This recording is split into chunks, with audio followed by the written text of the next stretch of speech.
ቆፍጣናና ቁጡ ናቸው የሚባሉት የሩሲያው መሪ ቭላድሚር ፑቲን ከክሪሚያ በተጨማሪ ምስራቃዊ ዩክሬንን በመጠቅለል ሩሲያ ከዓለማችን ሰፊዋ ግዛት አድርገዋታል። በነገራችን ላይ ከዓለማችን ጠቅላላ መሬት 11 ከመቶ አካባቢ የሚሆነው በሩሲያ ግዛትነት የተመዘገበ ነው። ሩሲያ በዚህ ወቅት አህጉር አከል ሀገር ሆናለች። ከአርክቲክ ግግር በረዶም እስከ ቻይና በሚዘልቀው የሩሲያ ግዛት 11 የሰዓት ቅይር እንዳለም ስንቶቻችንስ እናውቃለን? በሩሲያ ምድር ፈጽሞ ፀሐይ አትጠልቅም። በሩሲያ ፀሐይ በአንድ ግዛት ብትጠልቅም በሌላው ግዛት ብቅ ትላለች። ፑቲን ዩክሬንና አውሮፓ ህብረት የትራምፕን የሰላም ስምምነት እቅድ ካልተቀበሉም ሩሲያ ዩክሬንን ሙሉ በሙሉ በመጠቅለል የራሷ ግዛት ታደርጋለች ሲሉ ዝተዋል። የሩሲያ ዩክሬን ጦርነት ካበቃም አሜሪካም ወደ አፍሪካ ስለምትዞር የሱዳን የኮንጎና የኢትዮጵያ ደም አፋሳሽ ግጭቶች እንዲቆሙ እድል ይፈጥር ይሆን? ዘገባችን ይመለከተዋል። በኢትዮጵያና በኤርትራ በቀይ ባህር ሰበብ ያለው ጡዘትን ጨምሮ የየሀገራቱ ውስጣዊ ግጭት መላ ይበጅለት ዘንድ የዩክሬን ጦርነት መቆም በጎ አስተዋጽኦ ይኖረው ሲሆን ዘገባችን ይጠይቃል። ጥቂት ደቂቃዎችን ፈቅዳችሁ ከኛ ጋር ቆዩ። 4 ዓመት ሊደፍን ወራት የቀሩት በዩክሬን ጓዳ እየተደረገ ያለው ጦርነት በድርድር ለመቋጨት አሜሪካ 28 የድርድር ሐሳቦችን ማቅረቧ ተሰምቷል። የድርድር ሐሳቡን የድሮ ኮሜዲያን ያሁኑ የዩክሬን ፕሬዝዳንት ቭላድሚር ዘለንስኪን ሐሳብ እየጨመረ አይደለም ተብሏል።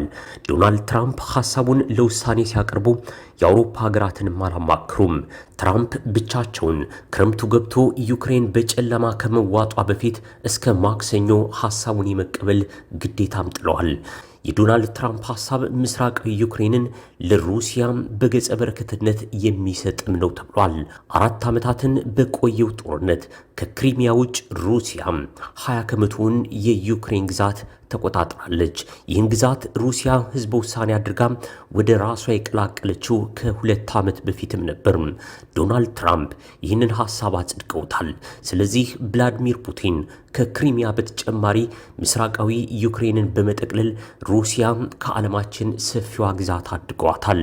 በነገራችን ላይ ጠቅላላ ከመሬት 11 ከመቶ አካባቢ የሩሲያ ግዛት ነው። ሩሲያ አህጉር አከል ሀገር ሆናለች። ከአርክቲክ ግግር በረዶ እስከ ቻይና በሚዘልቀው የሩሲያ ግዛት 11 የሰዓት ቅይርም አለም። በሩሲያ ፈጽሞ ፀሐይ አትጠልቅም። ፀሐይ በአንዱ ግዛት ብትጠልቅም በሌላው ግዛት ብቅ ትላለች።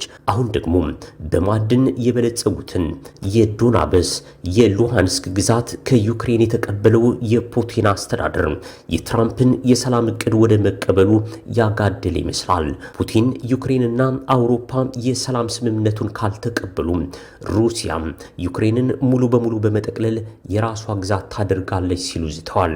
መሽቶ በነጋ ቁጥር ዩክሬን ግዛቷ እየተሸረሸረ የሰው ሀብቷ እየተሟጠጠ በአውሮፓና በአሜሪካ የገንዘብ ድጋፍ ሩሲያን እየተዋጋች ለመዝለቅ አቅሟ ተሟጧል። ይህን የተመለከቱት ትራምፕ ዩክሬን ወደ ኔቶ እንድትቀላቀል የጦር አቅሟም ከ600 ሺህ እንዳይበልጥ የሚል ውሳኔም ሰጠዋል።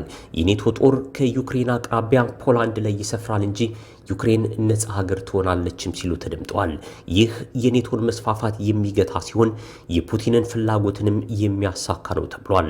ሩሲያ ዩክሬንን በማውደሟ $100 ቢሊዮን የምትቀጣ ሲሆን ይህም የፈራረሰችውን ዩክሬን ለመገንባት ይውላልም ተብሏል።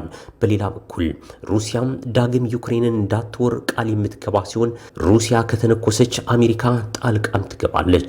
የትራምፕ የሰላም እቅድ ሰምሮ የዩክሬን ሩሲያ ጦርነት ከቆመ ሩሲያ ወደ ቡድን 7 ሀገራት የምትቀላቀል ሲሆን በሩሲያ ላይ የተጣሉ ማዕቀቦች በሙሉ የሚነሱም ይሆናል። ጦርነቱ ከቆመ በዓለም የምግብና የነዳጅ ዋጋ ላይ መጠነኛ መሻሻልም ይኖራል። ሩሲያና ዩክሬን የዓለም የምግብ ቅርጫቶች መሆናቸው ይታወቃል። የእህል ማዳበሪያም የሚጫነው ከሩሲያ ነው። በነዳጅ ሀብቷም ሩሲያ የዓለማችን ቀዳሚዋ ሀገር ናት። ጦርነቱ ከቆመ የምግብ እህል እየረከሰ ይመጣል። ነዳጅም ዋጋ ዋጋው አሁን ካለበት ሊቀንስ ይችላል።